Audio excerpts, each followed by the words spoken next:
Hey guys, real quick before we get into the episode, we made this before all the rules committee announcements and the shakeups that has been happening, as well as Wizards' response to it. So when we're talking about the rules committee and the CAG and everything, that is without that additional updates. We still thought it was good to get this out there because a lot of players still share our sentiments. We've also been experiencing some microphone issues in the studio. So if you come across that, I did spend about 4 hours trying to clean it up, and this is where we ended up. If there's still anything weird, I apologize. We'll get it fixed up by next week. So other than that, let's get on to the video.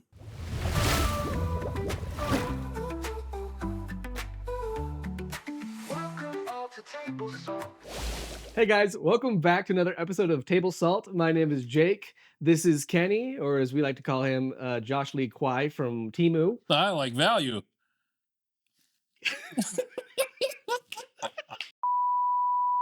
Today we're going to be talking about quite a heated topic in the Magic community these days. We're a little bit late to the party, but we wanted to digest. And better late than never. Exactly. We don't want any knee-jerk reactions. We wanted to look at the facts. We wanted to come to you prepared. Very true. To get yelled at for our opinions. If you're tuning in to hear our opinion about Nadu, here's our opinion. Good job. Nobody cares. Yeah. Nadu sucked anyway. Shouldn't have been printed. Okay. I think it was a timely ban. Most people who were playing Nadu that I know are like, yeah, that makes sense. 100%. Yeah. So we're just going to get that out of the way. We're going to be talking mainly about the big three that were the banned. more important three. The ones that we didn't see coming. Right. Yeah. Nadu, like, yeah, okay, that's fair. Made sense. Yeah. So we're just gonna go over just our preliminary thoughts, kind of what were our knee-jerk reactions, and just go from there. What were you thinking when you saw that ban come out? Man, when I saw the ban come through, I was kind of ho-hum about it. I really didn't care. I don't play with the Mana Crypt. I don't play with the Jeweled Lotus. I have one Dockside in my entire collection, and that goes in my CEDH deck, so it has its home in competitive formats. But in a casual setting, I use a bunch of garbage cards, so it makes sense that I wouldn't be affected at all by those. Makes sense. Makes sense. Yeah. How about yourself, dude? Yeah. I know it's different for you. Yeah. So I play a range of power. I did have some Mana Crypts. I did have some Jeweled Lotuses and Docksides. So it did shake up my collection a little bit. I was a little bit upset just because the amount of money I've poured into this game is a substantial amount, and it was hard accepting it. I've only played once since the ban announcement, and my experience has always been just most of these have kind of been ruled 0 out for most people's, and there were some feel bads for some people who didn't preemptively understand that maybe these aren't all casual cards. Yep. But overall, now that I've had time to think about it, I'm just mixed. It's some good, some bad, but we'll get into that. So, but the big one we should start off with is just Dockside. Yeah. I mean, when it comes to Dockside, it's kind of, like I said, I'm 50-50 on it. The way I've only used Dockside is in my Magda deck, just so I can get my treasures and get my stuff. And I never really abuse it. Just drop it down. In a competitive format, there's always at least 10 rocks laying around. So Dockside on turn 2 gets me my win. And so it just made sense. But like in the casual formats, I see a lot of people do broken stuff with Dockside. Right. Like you're constantly flickering. Just that ETB trigger is insane. Right. I mean, you have to, like to your point we were talking about earlier, if you don't counter this, the value is already had, and now you're ready to go for the broken turn, right, to continue on. And then as the people are, as players that are trying to abuse it, flickering in and out, bringing it, exile this, blah, blah, blah, and bring it back in, make it 400 treasures. Right. That's, I mean, I can see why people want that card to be tossed out. Yeah, I can definitely sympathize with the people who hate Dockside. Like being on the receiving end of a Dockside, and he's the abuser. Yeah, like being on the receiving end of a Dockside doesn't necessarily always feel good. There's always my excuse for playing it is just, well, it's just catch up. You're playing a lot of mana rocks. This is my way. I can only use the treasures once. And so but I understand in a casual setting, if people aren't ready to handle it, it's hard to interact with if you're not going to counter it. It's really easy to abuse. It's so easy to go mana Mhm. positive on Dockside repeatedly, Mhm. no matter what color you're playing in, really. Um, so I get that. As far as um, I'm a Dockside player. I love Dockside. I don't necessarily abuse it as much. I just have a certain amount of Treasures Matters decks. Um, but when I say abuse, I mean like I don't repeat the ETB. So if you guys are playing a lot of artifacts and enchantments, then yeah, I could pay 2 mana and get 15 treasures. That's great. That's always good. It's Mhm. always good for me, the Dockside player. That's always great. I understand why people don't want to have that happen on my board Mhm. my board state. Um, but it's coming from playing decks that rely on treasures. It was not fun Yeah. to see that ban. Yeah, I can imagine from that side of the table that it'd be rough. But it's one of those where I'm okay Yeah. saying bye to it Mhm. because I just want to create that better game experience. And if Exactly. Dockside hinders that, then It was it was also harder to rule zero out, but people weren't as forthcoming, I guess, with their opinions of Mhm. Dockside in the before the game. Makes sense. So it's to me it kind of makes the most sense of all the bands here. It kind of makes the most sense, Yeah. I'd feel. And so like the other cards, Mana Crypt, Jewel Lotus, I don't have a single copy. You Yeah, mentioned that. I have no bearing or opinion on this other than I don't like playing against them yeah, because that ability for 5 mana on turn 2 is absolutely backbreaking. Especially there's some really terrible commanders at right. 5 mana. Turn Turgid, 5 yeah. Turgid turn two is awful. mana. So I think Um, you'd be a better thought on how it feels. I'm just happy that I don't get to play it yet, but as somebody who plays it, yeah. it'd be that's your So I own 2 copies of Jewel Lotus. I own 1 copy of Mana Crypt. And that ban definitely was hurt. It hurt. hmm um, I've ran Jewel Lotus in a couple different decks. hmm Some of them where I was able to turn one my commander. Yeah. Um, like when I my Treasures Matters deck, specifically my Ognis deck, I could turn hmm one Ognis, swing, and hit for 3. Yep. I took it out because that was not the kind of experience I was looking for. But it was kind of fun. Like it was explosive. If I had it, I was like, "Ooh, it was nice." um, but it does open the way for really explosive turns. hmm And so I think just over time, as it came out, a lot of people were more comfortable rule zeroing it out. People just, especially me, I would come expecting people not to want to play with it, so I just took it out of decks. I do have it in in 2 decks right now. I have it in Miram, which is 6 mana commander. Yep. That one I don't bring out unless we're doing higher power. Yeah. And I have an Asterian deck. He's 6 mana. Shouldn't be 6 mana. He doesn't do much. Uh, It's very true. so so yeah. But as far as just Jeweled Lotus is concerned, I understand, um, but it does hurt. hmm Makes sense. I get it. And then as far as Mana Crypt's concerned, I never liked Mana Crypts. I only have it in 1 deck that cares about um, low cost non creature spells. hmm It's a prowess deck, so it's in there. Makes sense. That's also just for higher powered games. I need to run a lot of interaction, but I'm totally fine taking that out. So Especially if I'm not going to see it, I'm not going to run it. so what I'm hearing you say is all these bans truly only affected the CEDH company. Most likely, most likely. I know a lot of people who did sometimes bring those to just run of the mill casual formats, I know some of especially. those people too. So yeah. So as far as the actual impact of the format, hmm what would you say was like just how does it change your local play? I'm glad that they're gone because the Rule Zero conversation just never it didn't matter. So I'm just glad it's gone. I really do feel bad for the CEDH community because those cards are gone as well. Because I like the competitive formats. I like to know what I'm walking into.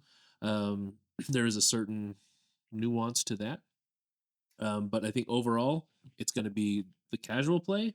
It's going to be exponentially better because these things are gone. Because these are the 3 biggest offenders of broken play. Right. I think they went for the big guns in Mm-hmm. this one, and I think that as far as the egregious offenders for accelerating gameplay super quickly in a Yeah. casual format, these ones I can see why, and I think it's going to make a better casual play experience in general. Mm-hmm. I also think that people seem to forget that you can still rule zero them in if you Yeah, want. you can. I mean, I play on cards Yeah, like to say, hey, I have some on cards, or are you guys cool with if we do this X Y Z? As long as the group's okay. The beauty of a self-regulated format, right. we can put in whatever we want. I can play with Pokemon cards if I want to. Yeah, it's sure. I I see your dark side. I cast Pikachu. Like, um, I just think as far as the overall impact, all it really does is I think better empower the more casual players Hmm. to really just put a hard line on those cards that they Yeah, don't like seeing. I agree. So you're still able to rule zero them in, especially if you're playing in a pod that is Yeah. that you're all playing it, or you're expected to play at Hmm. that power level. That like you're still able to Yeah, do that. bring it in. So, Bring it in. but it does just empower I think more of the Hmm. casual players to Exactly. better regulate what they want to see at the Hmm. table. So All in all, great job. yeah. So great thing for casuals. Hmm. Now, now that we talk about gameplay, I think we think it's positive for gameplay. Hmm. There is a whole other side to it, which There is is the money side. the money, The money, money, money. money. Ooh, yes. Something we all have tons of. Yes, like three of them. Like three monies. We have at least three monies. But it's impossible to overlook the other side of this thing we call Magic the Gathering, which is like the collector's side, Hmm. the financial like reselling side. Yes. So I don't know if you've talked to any people who are like investors or like LGSs and kind of their Yeah. thoughts, but So I've talked with a couple of the game stores that we frequent, and they all say the same thing. It's kind of, it really sucks because they have so much stock of these, because despite their price, they're still highly sought after cards.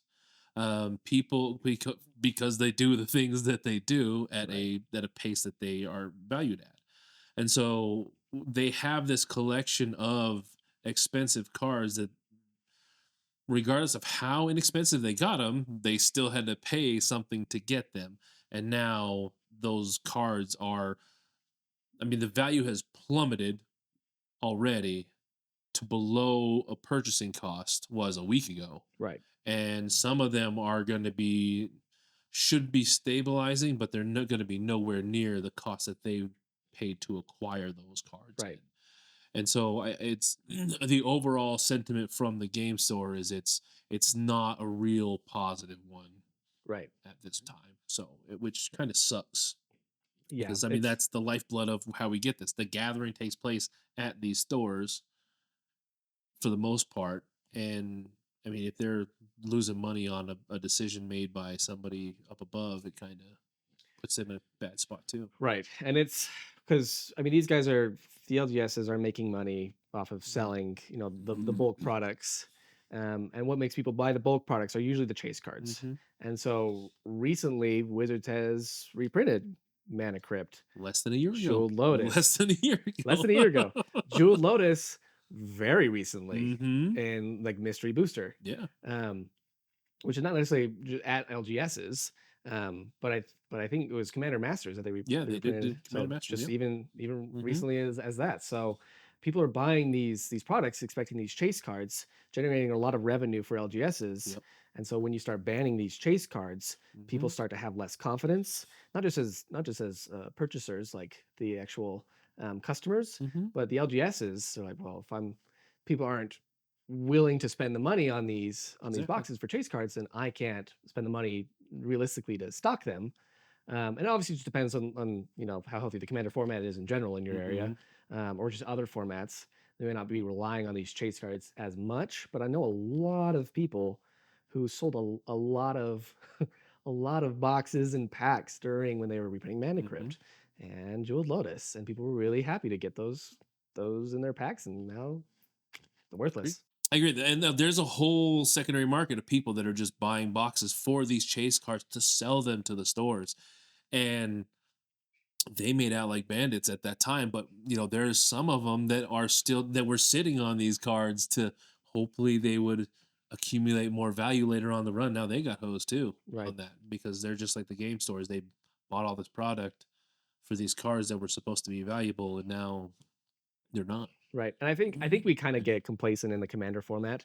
Like we're not really used to bans. I think they Mm-hmm. happen a lot more in the Yep. 60 card formats. And so a lot of people who are playing those formats are probably, and I know they are. I know I get on Reddit too sometimes. Are are kind of poking fun at people like, "Oh, you got a card ban? Boo hoo for you." Yeah. Um but I just think people who are their main experiences in Commander, this is huge. Mm-hmm. Um, and if you're buying these cards necessarily as like securities and helping them go up in value, I mean, there's always risk in that. No matter Yeah, what you're investing in, exactly. You're always never risk. not never guaranteed, just like Vegas. But we but those of you who are making fun of people who spend as much money on cards in general, like these are fancy toys. Mm-hmm. Like imagine if you went out and you bought like for comparable price, like you bought one of each of these, $500, Mm-hmm. let's say conservatively, get a PlayStation. Let's imagine you get to buy a PlayStation, and then 6 months to a year from you buying the PlayStation, it stops working. You can't play it anymore. Mm-hmm. And you can never fix it. Yeah. You'd probably feel really bad about your purchase Would. and feel like you got gypped, like you weren't Mm-hmm. able to continue using the thing that you purchased. So you just have a little bit of sympathy, I would say, um, for those people who've invested hard-earned money, and these guys are millionaires. Yeah. I'm talking about myself. I don't make a lot of money. I love spending money on Magic, and so this hurts people in various ways financially. Mm-hmm. So even if it's healthy for the format, we got to really also think about those who were impacted by Yeah, that there's so that many huge different decision. facets to this game that the casual player will never be in touch with. And so, like, when it comes to investors, when it comes to LGSs, majority of our people in our playgroup don't buy anything from the store, Right. and that's not how it keeps it healthy, right?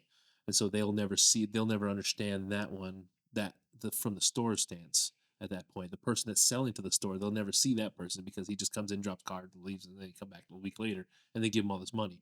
So it's easy to forget those Right. channels exist, but we got to be aware those channels are keeping that steady stream of cardboard into your deck so that you can play with it. Because if not, well, you'd be forced to buy those boxes. Right. And it really just comes down to people's confidence in the market as far as what things are going to be playable. Mm-hmm. Um, because if you're wanting to go more optimized, high powered, but those things are always on the chopping block, you're not going to be very confident in those purchases.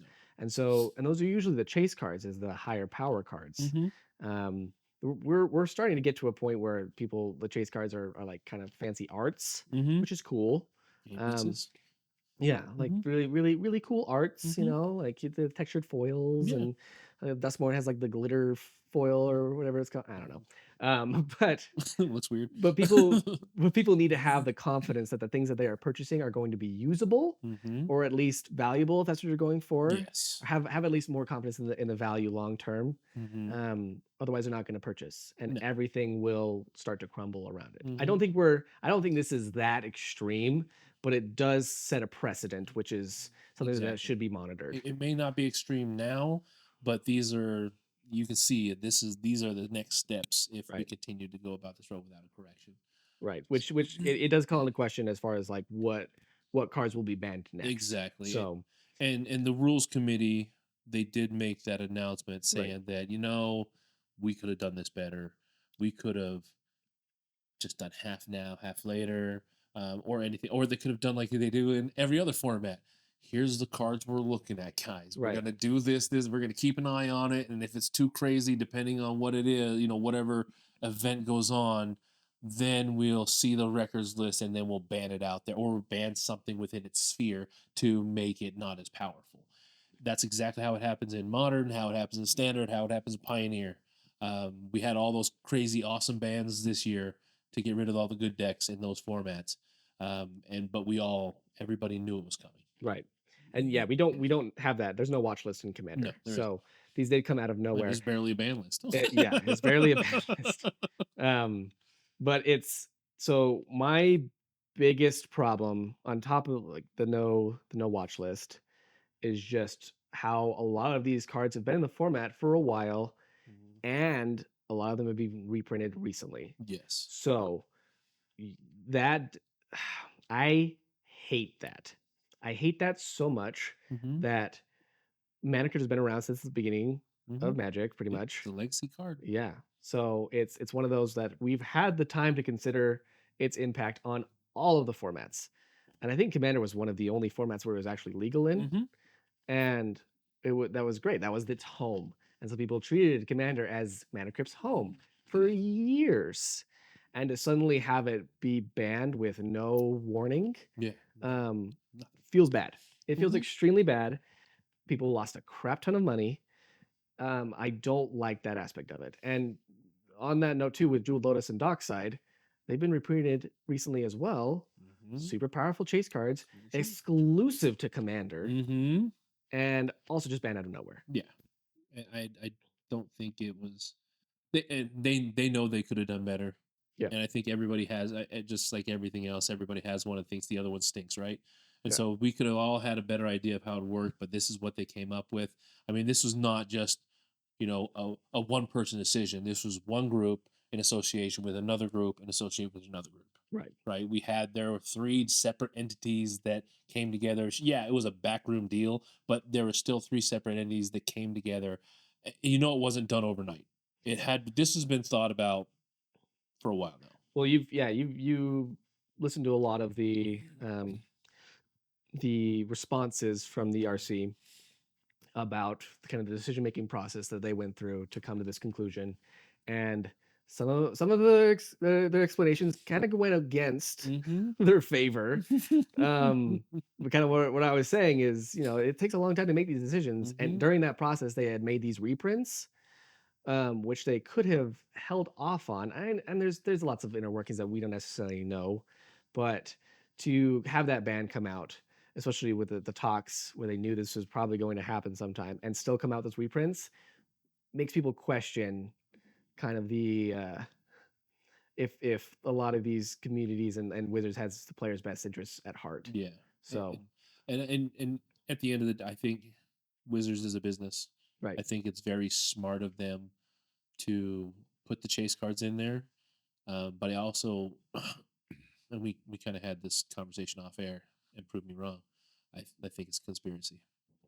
Yeah, we don't know. Sell cards, but yeah, we don't know. That's 100%. How are we supposed to control that or know anything about that? Yeah, I don't. That's I just think no matter what the game plan was, it is not good for the players. no, If it's not good for your customers to be not selling them something excited. that's going to be obsolete within a year. Agreed.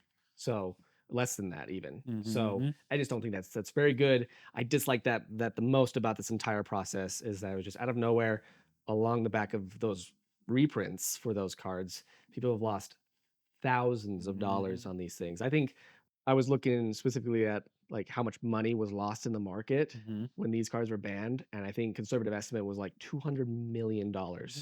That's a lot of money, and obviously that's not one person that lost it. Is Mm-hmm. you know Spread out. spread out across a lot of different Yeah. people, but that's still a lot of money that just overnight just Disappeared. vanished. Mm-hmm. So we can't overlook the impact of things like this, Mm-hmm. and I don't think we should make a habit of it. No, and they like they said they admitted they did it wrong, and they'll look at doing it better. And there's obviously already a way to get it done. They've been doing it for years. I mean, every other format has had bans.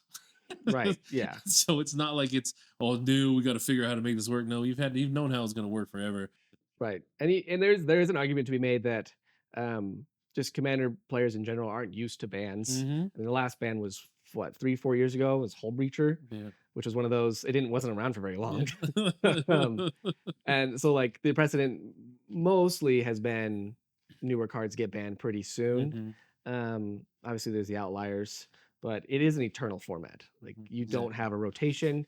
If you're gonna get rid of a card, it's got to happen through a ban. Mm-hmm. So, um, but they do that lightly, and that's something that they even said on their website. Yeah. We've gone over this before. Is that they left a lot of the banning decisions to the pods for self-regulation. Hmm. And we talked about self-regulating That's in the right. past. It sucks that they have to make this an official ban, Hmm. which has more of an impact, obviously, than leaving it up to the pods. Correct. But like I was saying, it does empower the rule zero conversation for casuals. Um, but just the impact, at least financially, is still devastating. But I kind of want to talk about another little controversy, which was the CAG not being involved in this huge decision. Yeah, I found that to be very funny. Like I understand that Papa Hasbro, Watsy, they have the decision making power. They don't really have to listen to these people, but they do. We hope anyway. We hope. We have a rules committee, which is all about rules and guidance, and then you have or rules and that kind of thing, and then you have the uh, commander. Why am I blanking?